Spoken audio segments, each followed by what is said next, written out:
This is our Kineton FP20 35mm projector, and a couple of evenings ago it was laced up ready to project a print of Terminator 2 Judgment Day. Quite exciting. A couple of film colleagues had arranged this for us and we all enjoyed it in here together. It makes a difference to see any film with an audience, none more so perhaps than with Terminator 2 Judgment Day.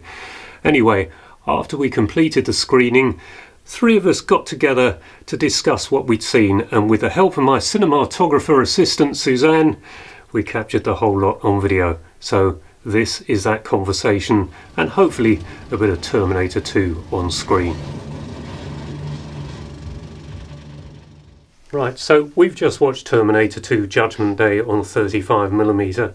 I think we've all had our ears blasted and our senses smashed to some extent, but this came about because Ben said to Anthony here that he had a 35mm print. So first of all, Ben, how long have you had this print? Oh, how did this come about? Good 20 years ago, and I think came with some other films from a private collector who was selling up at the time, and I thought, how about electricity? And I have seen that film, come aware, also seen it on 70mm many years ago. I think that probably at a film festival, I think it was Bradford, the widescreen weekend, and there was also when it first came out, was in CDS. I think there was only one or two prints in the UK. CDS, that was the first cinema digital sound, it was, wasn't it? Yes. And before Dolby Digital. It was only one track several tracks on the print, and if that failed, you had no sound. Unlike DTS with 35mm, you had to sort of fall back. Obviously with 70mm with MAG, there's no sort of fallback on either, but the touch of the MAG failing was quite rare. So yeah, it was quite an interesting time. And so, is it rude to ask, how much did that print cost, do you think? Probably no more. Knowing me, probably not no more than £100 I'd probably pay for it. And what would it cost today, do you think? Could be 500 to 1,000. You know, I've seen in similar sort of films of that sort of age now, because of the cult following and stuff. It's not quite a pristine print, is it? It's been well run, that one, but it was wonderful to see it looking like a film, like you would have seen it in your local 30 odd years ago. It's seen better days, but you sort of accept it. It's going to have sort of wear and tear in it, but it gives you the sort of experience as you would have seen it in the cinema back in the day when it was released.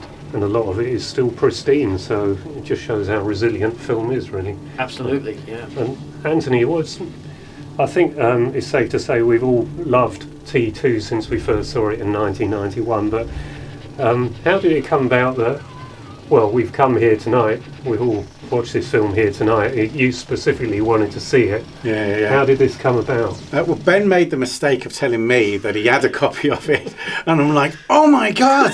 I was like, seriously? Yeah. I was like, oh. I said, you let me know when you've got all that kind of laced up and I'll be there. So that's where that genesis started, because it's like to see any classic film, but Terminator 2, which is just like, especially out of the 90s, it's just like one of or the best. There's nothing else quite like it, is there? No. Once it starts, it just does not stop, does it? Yeah, exactly. And with all that, it's been remastered quite a bit over the years, but to be able to kind of return back and to the UK version of it rather than the US edit, which was a tad bit longer and stuff.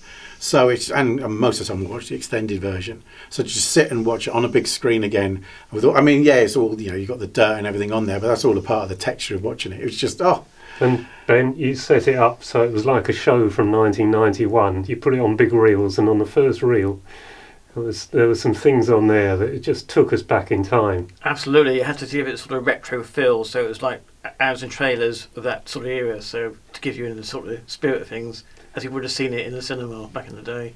Because only smarties have the answer. Yeah. Well, we did have a bit of a THX opening earlier, didn't we? Just purely. So we had the Empire Laser show with the original sound, which is wonderful. Yeah. So I feel like it's been something quite special to revisit this film on 35mm. And I have seen, because our colleague Keith Wilton has had a print for years, and that was actually the print that was used to master the Super 8 releases. So I've got a copy of that 35mm, but 6mm across, so it's a bit different, but that's quite special to have. So I have seen it on 35mm since I saw it at the Odeon Leicester Square on the 70mm blow-up, but it looked just as I remembered it here on a much smaller screen as that night at the Odeon. And I just feel we've just done something rather special that you can't replicate with anything else. Yeah, you can't. I had a friend go to see it at the Odeon Leicester Square, and I remember him because I didn't go to London for like years. I can't remember how old I was at that point, but he didn't do it to rub it in, but it felt like he was rubbing it in because he went to see it. He goes, God, the sound, and you could hear like when she's jangling the keys, and it was like, oh, because back where we were, back at home, it was just like standard speakers, maybe just like nailed to a wall, and that was kind of like there was some kind of stereo going on, and it wasn't that sharp either. It was Odeon in Torquay, which is long may it be remembered, but that was a treat. That was. Well, we had quite good sound in here today, and it's because of this man here. Because this Kinnerton, the best here, yeah. This Kinnerton was not quite right when it arrived, was it, Ben? When I was getting sound out of it. There was sound coming out of it, but I think it's more the film sound rather than the actual audio. But So. But then now because that is just Dolby stereo coming off T2. Dolby SR, yeah. Yeah, and you wouldn't know it wasn't digital, would you? No. And interestingly, when I was getting ready for this, I put the 35mm back in position. I ran reel 4 of speed 2 because I thought similar era, and I've got to make sure the analogue sound is as good as it can be. And so I put the reel of speed 2 on, and I'm looking at the Dolby CP500, and there's no subwoofer track coming up at all on digital sound. Oh. And so I flicked it over to analogue, and the subwoofer comes up, and you can hear the engines of the ship in speed 2 just drumming along in the background all the time. Put it back to digital, nothing. What have I done wrong? Because I'd had it all unplugged for weeks and out of position. I don't believe this. And anyway, after fiddling around for about 10 minutes, checking all the leads and just looking at it, and I had it on digital sound, there's a bit of subwoofer. And I think it had a different mix completely between Dolby Stereo, Dolby Digital, and the Dolby Stereo was better. Oh, interesting. So you just never know. And I did say this to you when you first got the analogue sound working, Ben, that at times the analogue Dolby Stereo sounds better than the digital. And you said that's sometimes the case. Yeah. And with the work you've done on that, I think Terminator 2 today. Give it justice, yeah. Especially I heard it, yeah. Yeah. I couldn't do it exactly all the right beats. As loud as John's, because obviously I live in a flat and the neighbours weren't quite appreciated the sort of sound pumping through. In fact, I had to turn the subwoofer off when I had a film show at my place, but it really brings it out, sort of more depth of sound, which we had today. Well, Anthony here, Anthony Bueno, you made a documentary film a few years ago. I did. Cleaning Up The Town. Brilliant. And this is how I came to see Cleaning Up The Town, because Ben mentioned to me when I said that people were hassling me to review the 4K of Ghostbusters, I didn't much care for the film. Ben said, there's a documentary out on Blu-ray of Ghostbusters called Cleaning Up The Town. You want to have a look at that? So I did. I ordered the two together. Ben said, I actually know Anthony, and Anthony left a message on my YouTube channel after the video went out, and that's really how we've all come together today. But for those of you that are big fans of Ghostbusters, I think, Anthony, you're working on a new documentary at the moment. We are indeed. It's coming to an end, is it not? It's coming, yeah, it's not far now. I'm sure it's days away, but I'll probably stretch it out a lot longer than that. But we are, Clean Up, I was going to say Clean Up Town 2. That was an old title. It's called Too Hot to Handle, Remembering Ghostbusters 2. So what was originally going to be a part of Cleaning Up the Town was all about the second film. And then we decided back in 2016 that to do the second film justice and the first film, it was better to just split them and we'll make two separate documentaries. So we've now, very close to sort of like finishing off Too Hot to Handle, and most of it's all in place. Still a few more bits and bobs to be doing here and there. And a few stuff, headaches to go before Oh, yeah. And do you think is there any possibility of getting another premiere? Because Anthony and his sister Claire, isn't it, your sister? Yeah, Claire, yeah. They had a premiere for Cleaning Up the Town at the BFI IMAX. Can you believe it? Amazing. I mean, what a special event.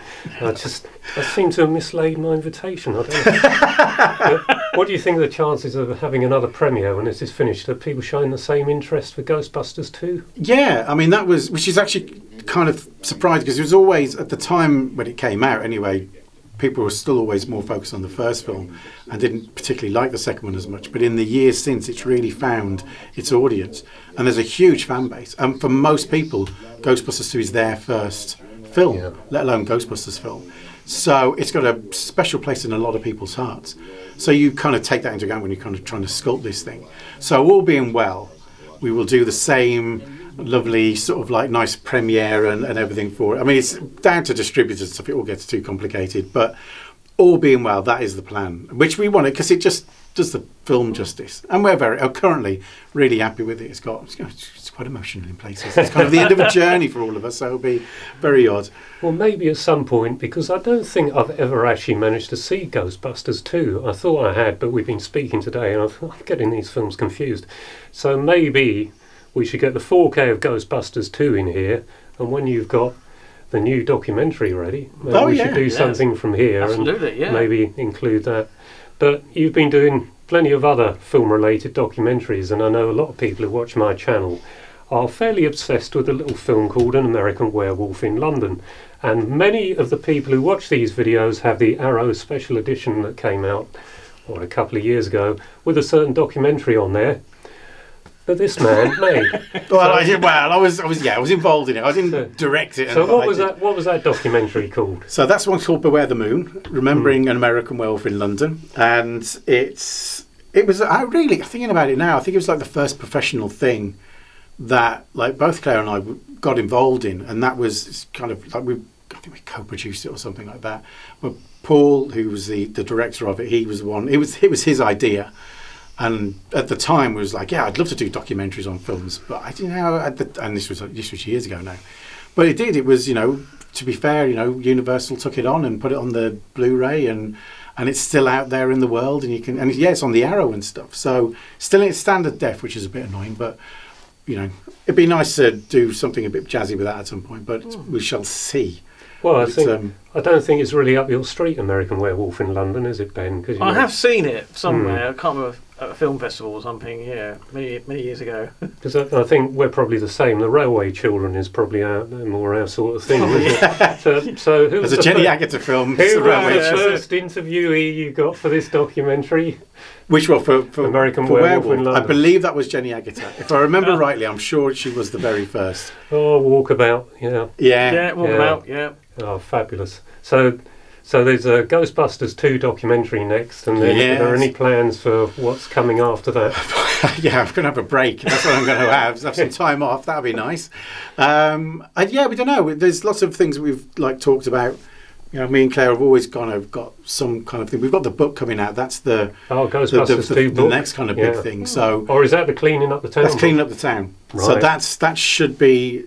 It should be all out this month, all being well. Is it going to be on your own website, or how is it being? I think so. I think you'll be able to get it all through the usual Amazon and things, but I'm pretty sure we'll probably send our posts out. Definitely keep an eye on our socials and stuff. Ghostbusters doc, I think I remember. Claire's normally the one who does all the kind of the handles. We'll find out what it is, Anthony, and we'll put it in the description. We'll put it in the description for this video. Oh, that's all right. Yeah, we'll do that. And then people will be able to click and. Ben and I will be able to purchase our copies. Absolutely, yes. Exactly. Yeah. Don't want anyone vandalising it with signatures, though. No. That's how I feel about it. So do you want to sign this? It's it's not going to increase it. It's going to really more reduce the price, to be quite honest. But if you want it...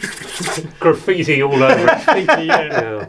But I think it's been lovely having you here, and thank you, Ben, for putting this print together. I hope we can do something again. We really enjoy it, don't we? It has been fun. Thank you for suggesting it, and thank you for having me up here. Well, it's nice to show it being shown again. More than just stored away, not being used.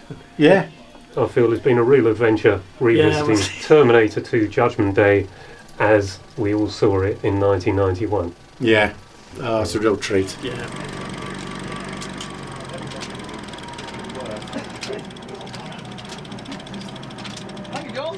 Thank you very much. Oh, what a great time that was. I think we could have spoke for hours longer, and to tell the truth we actually did, but couldn't include all of that. Anyway, I thought I'd show you the PAL Laserdisc for Terminator 2, which is one of those lovely gatefolds, and oh how I wish we still had packaging like that today on disc releases. And if you think about it, 4 CD sized discs in something like this, maybe that's something for distributors to think about for special editions. Now they're doing sort of VHS replicas. I'd rather have something like that, thank you very much.